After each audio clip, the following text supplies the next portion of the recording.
Garments বাংলাদেশে বন্ধ হয়ে যাইতে পারে, কিন্তু লেদার ইন্ডাস্ট্রি কখনো বন্ধ হবে না। বড় ফ্যাক্টরিতে তো আর চাইলেই ঢোকা এন্ট্রি করা সম্ভব না। ছোট ছোট যেসব ফ্যাক্টরি আছে তার ভিতর থেকে দুই একটা ফ্যাক্টরি ওনারদের সাথে কথাবার্তা বলে গুড রিলেশন হওয়ার পরে তারা আমাদেরকে ওখানে থাকার যে পারমিশনটা দিয়েছে। আমরা যারা ফলো করতাম, এটা হচ্ছে যে আপনার কানাডিয়ান একজন হচ্ছে যে আপনার হ্যান্ডমেড প্রডিউসার, ওনার ব্যাগ দেখে আমাদের ইন্সপাইরেশন আসছে। বর্তমানে আমার এখানে এই সুযোগটা আছে, কেউ যদি নিজ ইচ্ছায় এসে এখানে তার লেদারের ওয়ার্কিং এর প্রতি যদি তার কোনো ইচ্ছা থাকে যে এই কাজটা আমি শিখতে চাই, তাহলে আমার এখানে সেই স্কোপ আছে যে সে এসে এখানে সে ওয়ার্কারদের পাশাপাশি সে থেকে দেখে শুনে শিখতে পারবে উইদাউট এনি পেইড। প্রথমে তো শুরু করছি নিজের বাসায়, এখন বর্তমানে আমার এখানে 20 জন ওয়ার্কার আছে।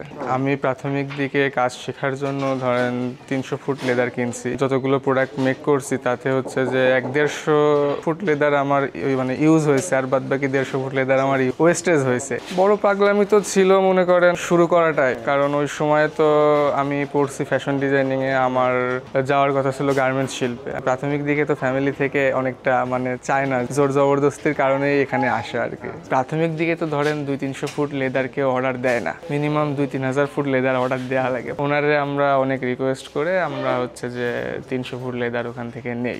1 মাস 2 মাস কাজ করার পর যে আমাদের কাজের ভিতর পারফেকশন আসছে, তখন আমরা যে প্যাটার্নই করছি সেটাই ওকে আছে। আমাদের প্রাথমিক দিকে একটা ফেসবুক পেজ ছিল।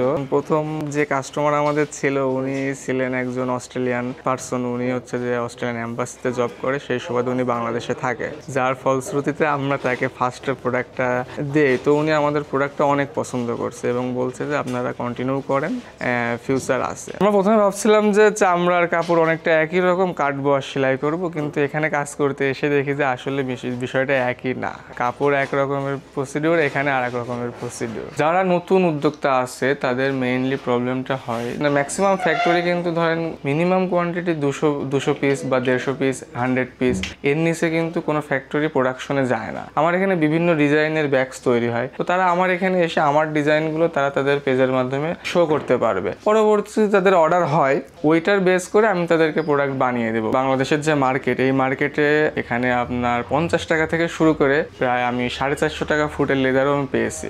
এখন কাস্টমারের ডিমান্ড অনুযায়ী আপনার হচ্ছে যে কোয়ালিটিটা ইনশিওর হয়। বাংলাদেশে অনেক কাস্টমার আছে যারা আমাদের থেকে নিয়ে বাইরে এক্সপোর্ট করছে। ছবি দেখাইলে আপনার যে কোনো ডিজাইনের ব্যাগ করে দেওয়া পসিবল, আর যদি আপনার কাছে লাইভ স্যাম্পল থাকে সেটা তো কোনো কথাই নাই। প্রতিটা প্রোডাক্ট ডেলিভারিতে একটা ডেডলাইন থাকে, তো অনেক সময় দেখা যাচ্ছে যে প্রোডাকশন দিতে গেলে আপনার একটু এদিক ওদিক হয়, কিন্তু ডেডলাইন কোনোভাবে ক্রস করা যাবে না। এর জন্য প্রয়োজন হলে আমি বাইরে থেকে লোক নিয়ে আসে, যেভাবে হোক কোনোভাবে ডেডলাইন ক্রস হবে না। প্রথম দিকে আমরা যখন হ্যান্ডমেড প্রোডাক্ট সেল দিয়েছি, এগুলো ধরেন সর্বোচ্চ হাই কোয়ালিটি লেদার দিয়ে আমরা সেল দিয়েছি।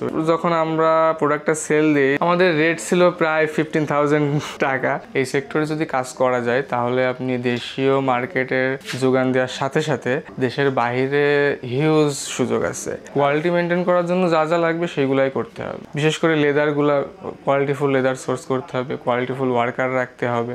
বাংলাদেশে গার্মেন্টস আছে অফিসিয়াল আনঅফিসিয়াল মিলে 5,000-এর উপরে, আর আপনার লেদার ইন্ডাস্ট্রি আছে 1,000 হবে কি শিওর না। সেক্ষেত্রে এই সেক্টরে হচ্ছে যে আপনার লেবার কস্ট কম, মূলত যে র ম্যাটেরিয়াল লেদারটা আপনি দেশেই পাচ্ছেন।